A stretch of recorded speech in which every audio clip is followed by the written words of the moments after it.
Welcome everyone. This is Module 1 and we're talking about why we teach online. And so what I'd like to do is show you a tool that I use a lot when I teach online while I'm talking to you about why online teaching is different from and the pedagogy is different from the pedagogy we use in the face-to-face traditional classroom.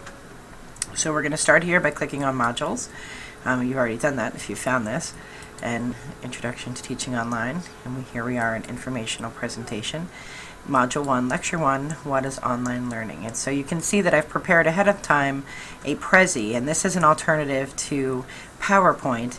It's nice because it's a little more interactive. It's the design is a little cleaner and a little fresher than PowerPoint, so this is often a tool I use. You can also record right in Prezi, but I wanted to show you the tool as well as show you how I embedded it here into the module. So we're going to start by clicking on Start Prezi, and now I'm going to use these arrows down here, but I want to make it a little bit bigger so that everybody can see pretty well. I'm going to allow. And now I'm going to use the arrows on my computer. I can use them on my keyboard, or I can use them down here. So let's get started. What exactly is online learning, and why are we assembled for this purpose? So the pedagogy for online learning, I'm going to define online learning by telling you what it's not. So through negation, I will let you know that online learning is its own teaching strategy. And so a lot of times what happens is that people think that online learning is simply taking what they teach in the face-to-face classroom and putting it online. So whatever the readings are for a face-to-face class, you just simply put them online. But really, the strategies for teaching online are completely different than the strategies you would use in the classroom, because in a classroom you have 3 hours of either engagement or I taught English, so writing samples, or if you're in a coding class, you would be using that time to code together, or if you're in a communication class, you might be using that time to give presentations. So the time that you spend in class, those 3 hours, have to be recreated here online. And so that's why the 3 to 3 chart, 3 hours of face-to-face classroom has to equal 3 hours of online classroom. That's why it's so important to sort of hash that out before you start teaching, so that you know how you'll make up those 3 hours in an online class, because the readings assumedly are the same as the readings that you provide your face-to-face students.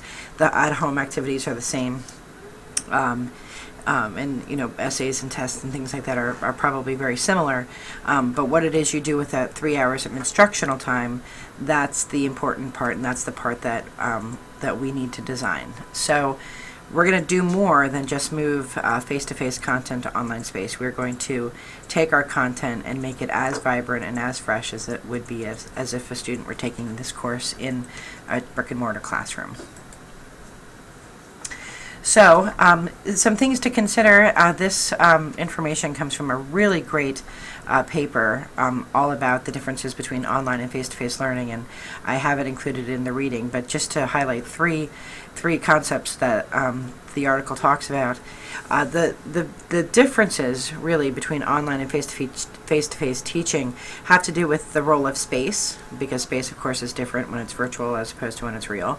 The changing role of the instructor, we go from being at the front of the classroom giving information to facilitators of information, so that role changes, and sometimes that can be a little uncomfortable, or it can get out of control depending on your personality and your style. So that's something that's very different between the two formats. And then the methods that you use in a classroom. In an English classroom, when we're talking about Dante's Inferno, for example, and people start talking about how they would layer the 9 layers of Hades, how they would structure that, and then who might go on each level. That becomes a really engaging conversation between students. That same passion is very hard to duplicate online. So the methodology of the way of getting students to bring that passion to an online classroom is different. And so we will talk about all 3 of these concepts: this role of space, the role of the instructor, and how we change our methods.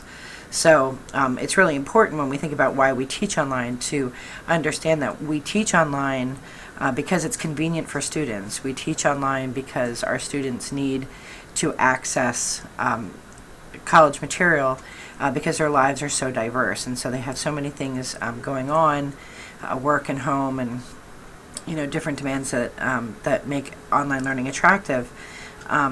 Some students are shy in real life but really flourish online. So there are a whole lot of reasons that students take online courses, but it's our job to develop courses that are academically rigorous and as fulfilling as a face-to-face course. So 3 ways we do that are: we manage our space, we understand our role and develop our roles as instructors to be the vision and the voice that we want it to be, and we use methods that help students be successful while maintaining integrity in our courses.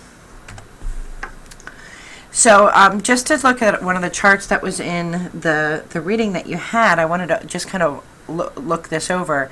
This particular chart here talks about face-to-face teaching and how we structure our classroom. So in a classroom, you design and organize. This paper was written by the British, Australians, I think, so that's why the organization is spelled differently there.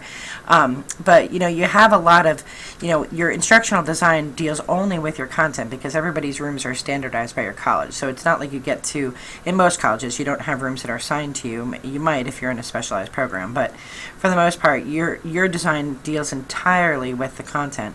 And in an online course, you're dealing with content and design of the space. So you have 2 things going on there for online teaching, but in face-to-face, you're organizing the actual material. And in a face-to-face class, you're often facilitating discourse. You're asking questions. You can see students' faces to see if they understand or don't understand a concept. So you're able to bring in people who are a little bit more shy. You're allowed to, you're able to sort of help that student who always has something to say. You're able to help make sure that they don't dominate the conversation. And then the instruction is direct, so you can present further questions based on the student's understanding. You can confirm through your body language whether a student is on track or not on track.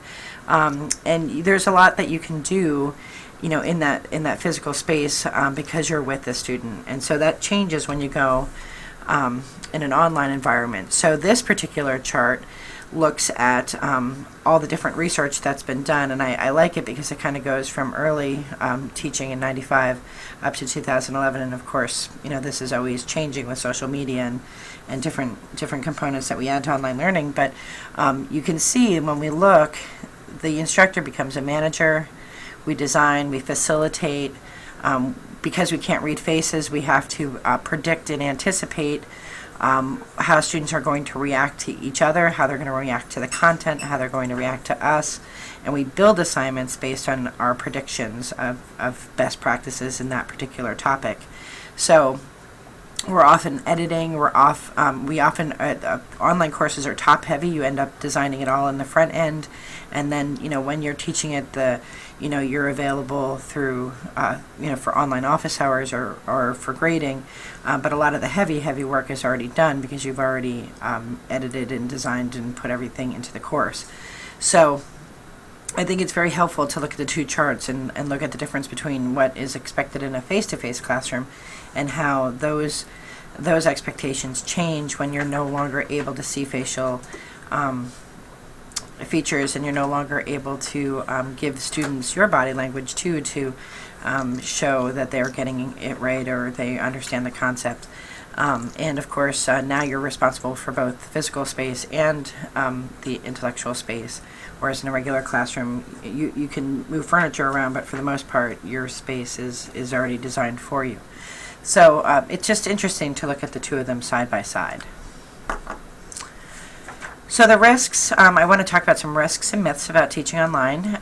Some people are very think that teaching online is very risky, but with the advent of MOOCs, the massively online open courses, with Harvard and Princeton and Stanford and Yale putting courses online, that really has boosted the reputation of online instructors. So back 20 years ago, if somebody said they were taking a correspondence course or an online course or a telecourse, people would snicker and say, oh, you're that kind of teacher. But that certainly changes when, law professors from Harvard are teaching law courses online for free. So the professional reputation isn't as risky as it used to be. A risk, of course, of teaching online is connectivity to students. If you're a very interactive instructor and you read students very well, it's very difficult to do that online because you don't have that same level of engagement. And so that can be pretty risky, and it can make the instructor feel vulnerable, and it can also make the student feel vulnerable. So our job is to figure out strategies that help connect students to faculty.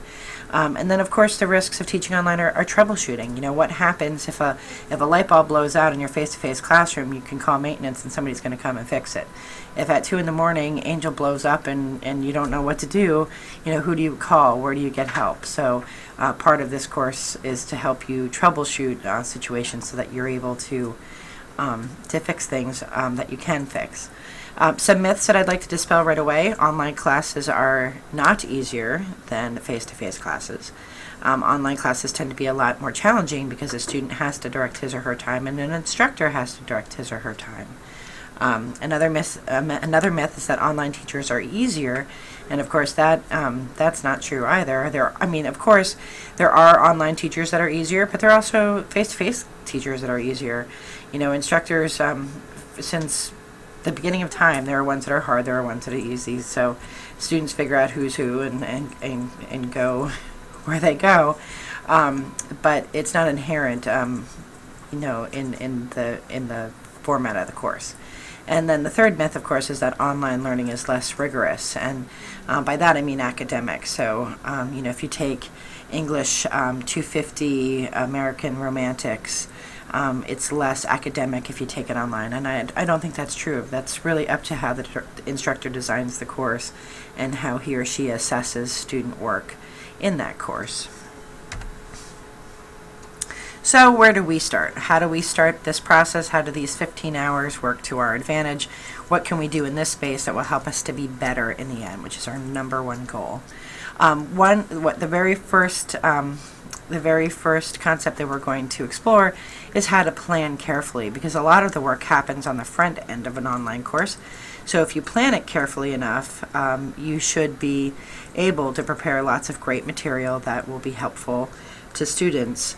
We're going to follow best practices. We're going to look at some research and see what other people have done, what works and what hasn't. We're going to look at students that typically don't do well in online courses and look at strategies to help them be more successful. We're going to ask questions. We're going to ask questions of the material we read, and we're going to ask questions of one another, and we're going to give each other feedback and say, this looks like a great activity. This activity looks really complicated.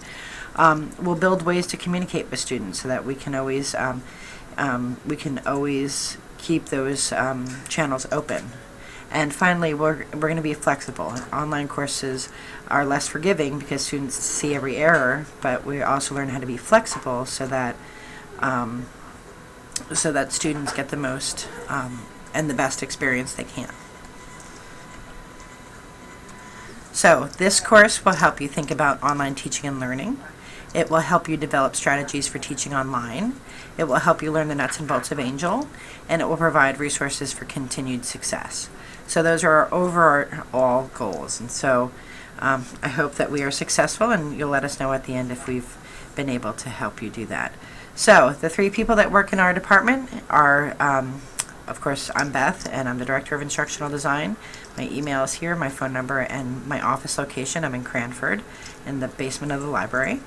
My assistant is Quayle Snowden, and her information is here. And Lana Lapador is our part-time instructional design assistant, and her information is here.